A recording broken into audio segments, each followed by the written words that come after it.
think if I don't start Pierce, I might get fired today, huh? But it's good at bats against him. He's about at the ballpark, and that's the reason we got him. He's been putting quality at bats even before he got traded with the Blue Jays. Not only against lefties, but also against righties, and he's been successful against Hap. And we hit in third, see if we can get a few at bats off him, and look for a pitch in the middle of the zone, hit him in the air, and hopefully he can hit out of the ballpark. And right here. Alex, two-part question. Are you nervous? And secondly, you've had a lot of experience in the postseason as a player and most recently as a bench coach. How do they shape you moving forward in this series as a manager in your rookie season? Yeah, like I was telling earlier, last night was a little bit different. For some reason I kept looking at video, and we played it 19 times, so they played the A's. It was the same team we faced over the weekend, but today was normal in the house. The kids were playing around since 7:30, so that kind of like helps. I've been saying all along, this is a game. It's just a game, and you come here and you work, but at the same time, when it's over or before you get here to a ballpark, you got to take care of your family, and that's what I did. As far as being a bench coach and player, it helps because of the routine. You understand that the days are going to be a little bit different, although today's back to normal for us. Seems like we've been here 2 weeks, and it's been a different routine every day. Then finally, it's a night game. We come here at noon or at 1, whenever you show up, and go through your progression and be ready for 7. Last year, it really helped me just to be around that organization, being around AJ. The difference is that I'm here now, and I'm going to be here after the game. So I have to talk about the game. But besides that, from 7 o'clock till hopefully 10, we know that's not going to happen, but it's business as usual. Pay attention to the game, take advantage of certain things, make the moves, have everybody ready, and hopefully come up in top. That's your right, Alex. Ken. Alex, from your previous postseason experiences, how much do you believe in the idea of a team peaking at the right time, and do you think you guys are peaking right now? We're healthy, which is the most important thing. We're rested, and that was one of the topics throughout the season, to give these guys enough rest that when October started, we were right where we want to be. You saw some flashes throughout the last few weeks. We knew where we were in the standings and the division and everything, so we took advantage of the schedule. But there were a few games that we showed up, and I feel that whenever we kind of like challenge the guys, hey, let's start a game and finish it, because you don't want that feeling of just going through emotions. We were okay, and they've been talking to them in the workouts. They're looking forward to it. Everybody's been talking about this since last year when the Red Sox lost to the Astros. They wanted to go back. We got a chance now, and hopefully we can perform. And right here. What went into the decision for Kelly and Workman instead of Hembry? Kelly and Workman, the way we use Heater throughout the season, with traffic, he was doing a good job throughout the season, but towards the end, it didn't work out. Actually, he wasn't keeping the ball in the ballpark, which is the number one goal against these guys. You got to keep the ball in the ballpark, and he struggled with his slider, his off-speed pitches, and he paid the price. We do feel that Joe is trending up. His velocity is still up there. It's still 100, and his changeup is getting better. His slider is getting better, and then we work the combination of fastball up and curveball. It kind of like fits what we're trying to accomplish against them. And Tom. Alex, there's been so much talk about Chris Sale here over the last few weeks. The very early going for you tonight, is there anything you're looking at that will let you rest easier, whether it's the stride we've been talking about, the velocity? Is there one thing you're looking for at the beginning that you can tell us? Outs. That's the most important thing. I think we get caught up on velocity because halfway through the season, what we saw was like unreal. It was 99 from the get-go. But his first few starts in April, early May, he was throwing 94, 95. He wasn't 99, and he was still dominant. So you still have to execute regardless of the velocity. we saw it last year. Last year he was throwing 98, 99 in game one, and he made some mistakes, and they took advantage of it. So I think the most important is outs. Like there's a team you have to mix it up. It's not that he can throw 99, and that doesn't guarantee that you're going to get him out. So he still has to pitch. So as long as he's getting outs out there, I'm fine with it. We'll stay right here. I guess David Price is going to speak after you. Just, did you feel the urge to meet with him and tell him not to put too much pressure on themselves to win his first start as a first game as a starter in the postseason? And how do you feel about that? No, I'm treating the guys the same way I treat him in the regular season, and that's a guy that I trust. We saw him pitching the second part of the season. He was probably, the second best lefty in the league after Snell. But the way he went about his business, he pitched against the Yankees, he pitched against the Astros, he pitched against the Indians, and he did a good job. So I don't feel I have to talk to him. He's ready. He's ready for the challenge, and looking forward to seeing him pitch tomorrow. In the back left, Dan. Alex, just a thought on facing Jay Happ, and also your thoughts on Bill Belichick ending his post-game presser last night, wishing the Red Sox good luck, and he'll be watching. Was he intense saying it? That's awesome. That's cool. Like I've been saying all along, to play sports and follow sports in this city at this time is unreal. With the Patriots and the Bruins and the Celtics. And us, what we've been doing the last few years, it's fun, and I'm humble because he's paying attention. He was here one of the games. He was there with Tony and Dave, and he knows what's going on, which is cool. I had the utmost respect for him. He's one of the best, if not the greatest, and for him to pay attention is cool. I know the guys like that. What was the other one? Hap. Oof. He's good, man. He's been consistent since 2008 when he got called up. It looks simple, but it's tough because he throws that fastball up in the zone in the edge, and if you're not disciplined enough, you're gonna chase it, and all of a sudden he's up there in the fifth inning with only 70 pitches. So you have to be very disciplined. You have to do that. Try to lay off that fastball up, get him in the middle of the plate, and when you get him, don't miss it, obviously. Third row center here. Alex, ¿tuviste alguna conversación con Rafael sobre cuál podría ser su rol en esta serie? No, él sabe lo que esperamos de él. Hoy no está iniciando por el zurdo, Hap. No sabemos mañana contra Tanaka, pero está preparado. Sabemos que los turnos han sido mucho mejores las últimas 2 semanas. Ha sido bastante disciplinado en la zona de strike y es otra herramienta que tenemos si lo necesitamos más tarde en el juego. Standing in the back, Dave. Alex, you've stressed over and over again how important it is to keep the Yankees in the ballpark, and you talked about the heat maps yesterday. I mean, for a team that's hit 267 home runs, how perfect does the execution have to be, and do you need kind of some luck there too, where the mistakes don't get hit? That's what they do.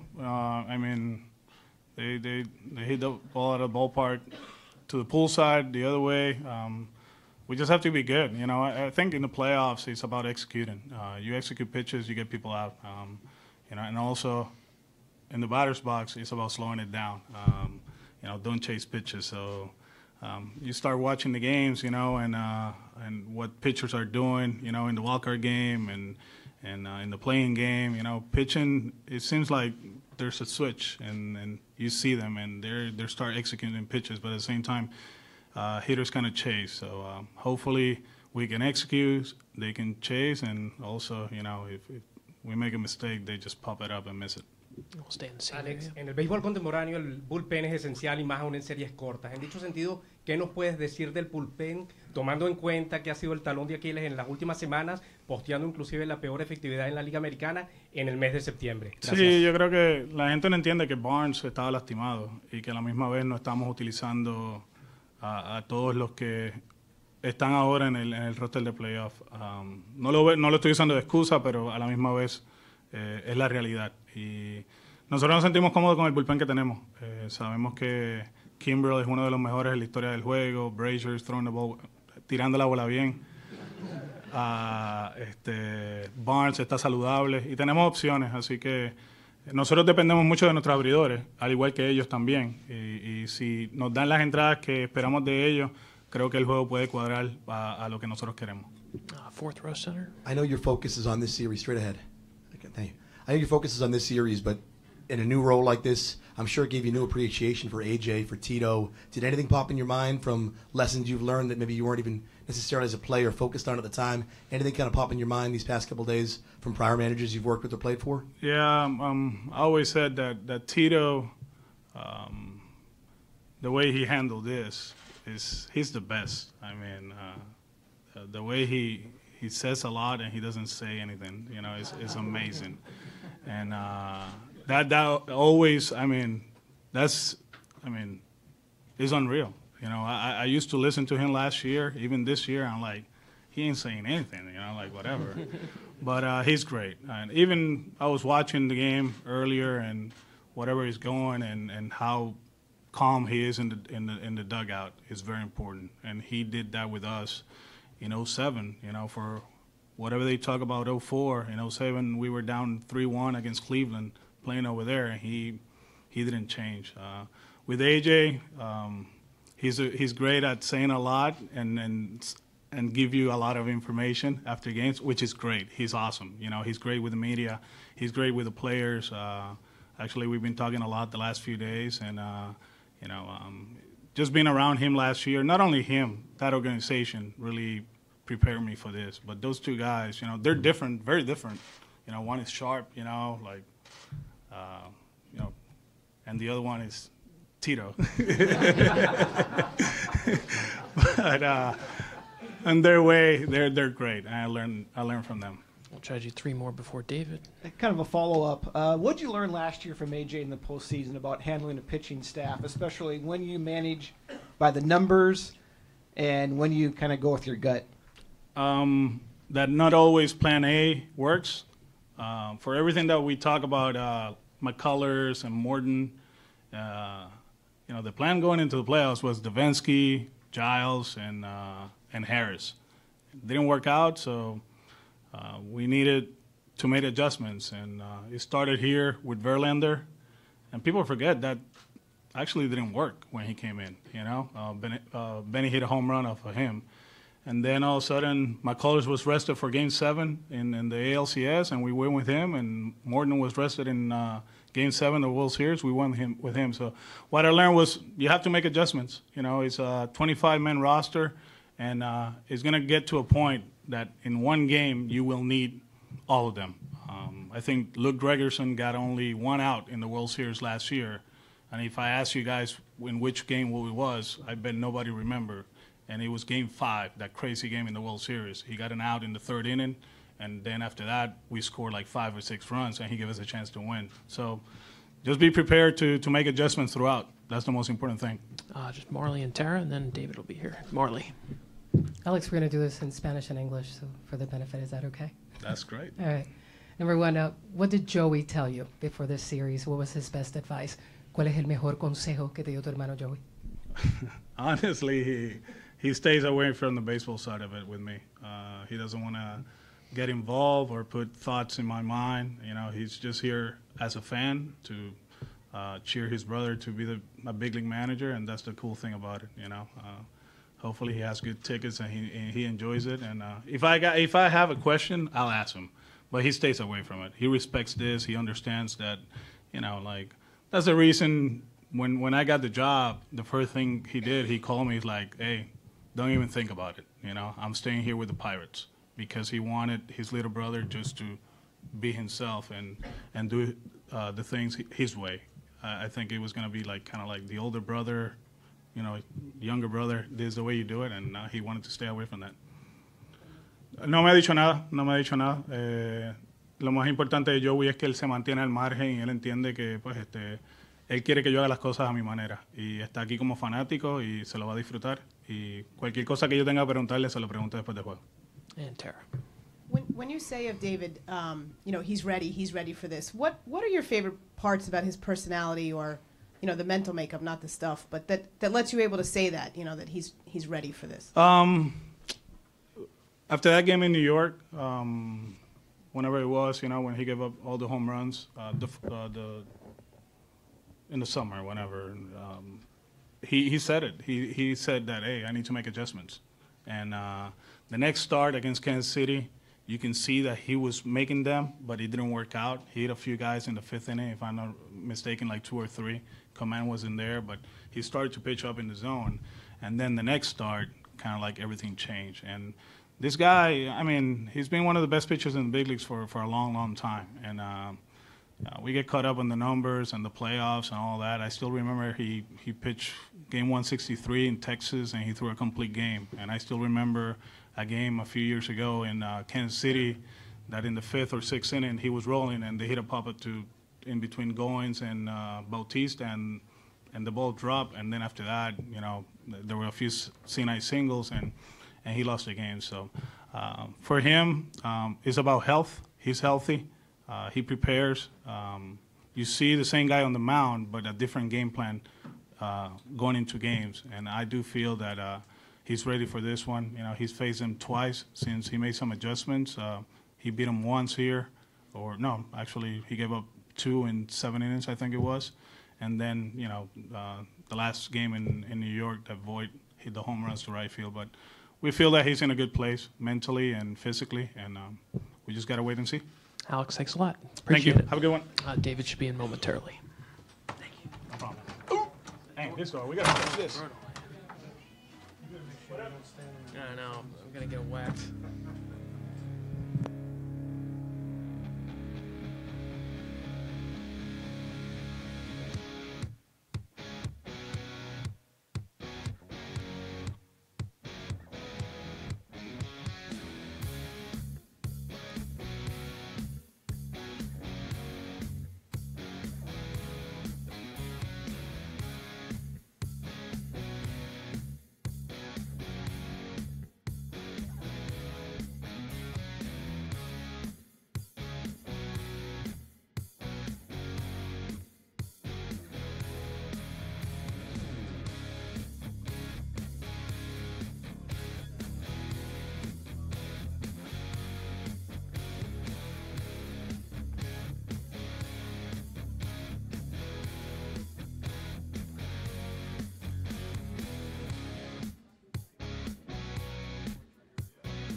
Thanks for being here, David. If you have a question, just raise your hand. We'll get you the mic.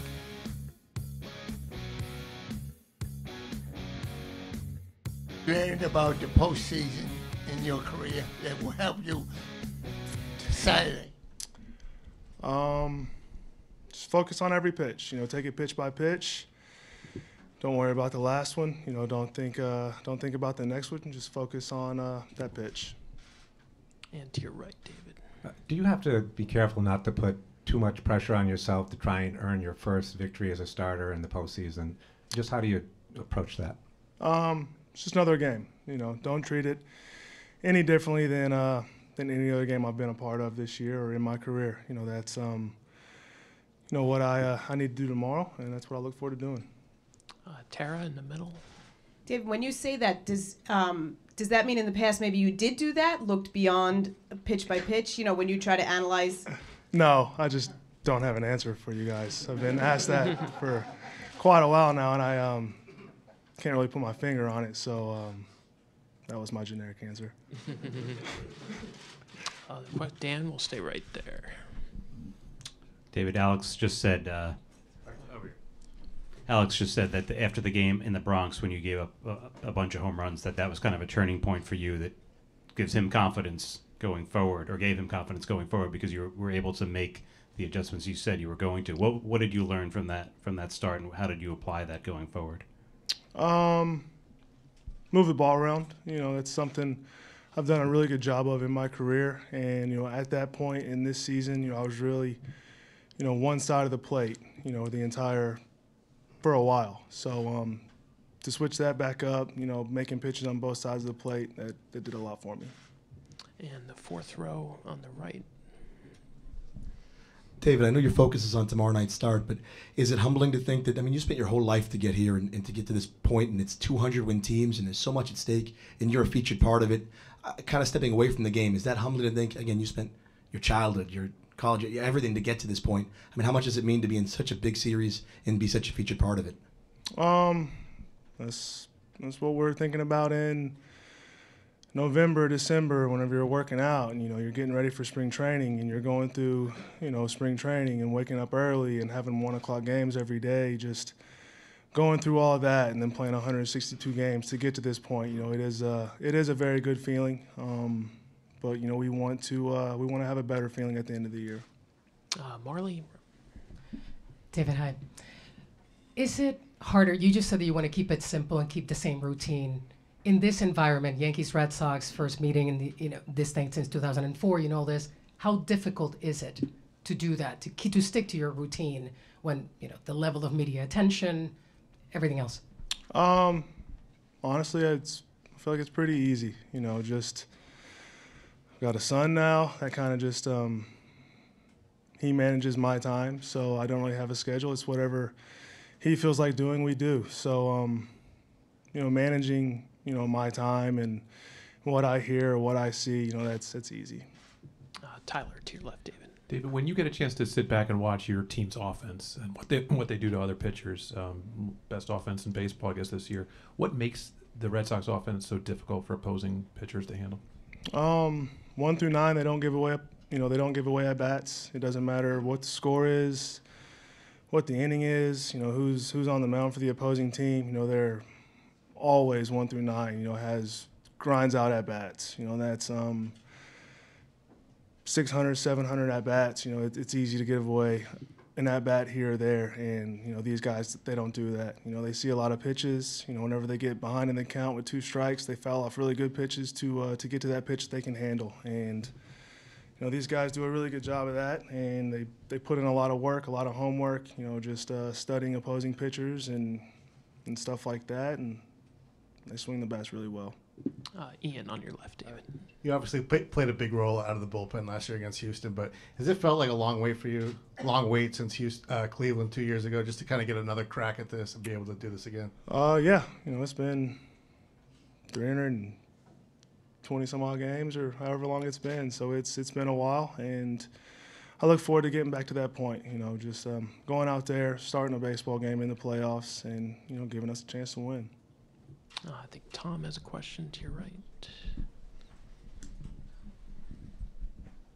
David, you've talked about your maturity and that ability to sort of keep all of this in perspective. This team has been young over the last couple of playoff runs, losing in the first round. Do you think this team has developed that same maturity, the ability to maybe put this in a better perspective than they had in the last couple of years? Yeah. This team has, 2 more years of playoff experience under their belt, especially with our young group of guys who got to experience their first playoff atmosphere in 2016. And for us to be able to get back to that point last year and this year, that's just it's 2 more years of experience under everybody's belt, and that helps everybody out. Right here. Obviously, the team comes first, but what would it mean to you personally to win tomorrow night? Do you think you'd be accepted by the fans more than ever if you win? Yeah, but if I lose the entire playoffs and we win a World Series, I'll take that. That's what I'm here for. I want to. I don't want this to be about me and me not winning. I want to go out there tomorrow and throw the ball well and help the Red Sox win. Whether we're up 1-0 or down 1-0 or whatever it is, I want the Red Sox to win tomorrow. That's what I worry about. And David over here. Yeah, David, there was some speculation during last year's postseason, I think mostly during the World Series, that the baseballs felt a little bit different. Does the feel of the baseball really, is that something you notice much of, and does it ever affect your pitch selection? Yeah, I mean, you feel it for sure. I mean, it goes on in the regular season as well, so I don't feel like it's a whole lot different, but I mean, it can affect what you're going to throw. Yeah, absolutely. In the back, Evan. David, after you had the circulation issue early in the year, how did you guys keep it in check? And is there any worry that cold weather it could crop up again? No, I don't think so. Just go out there and pitch. Just don't worry about that. Don't think about it. I'll be all right. Anything else for David? All right, David, thanks so much. Appreciate it. Aaron Boone will be here at 5 o'clock.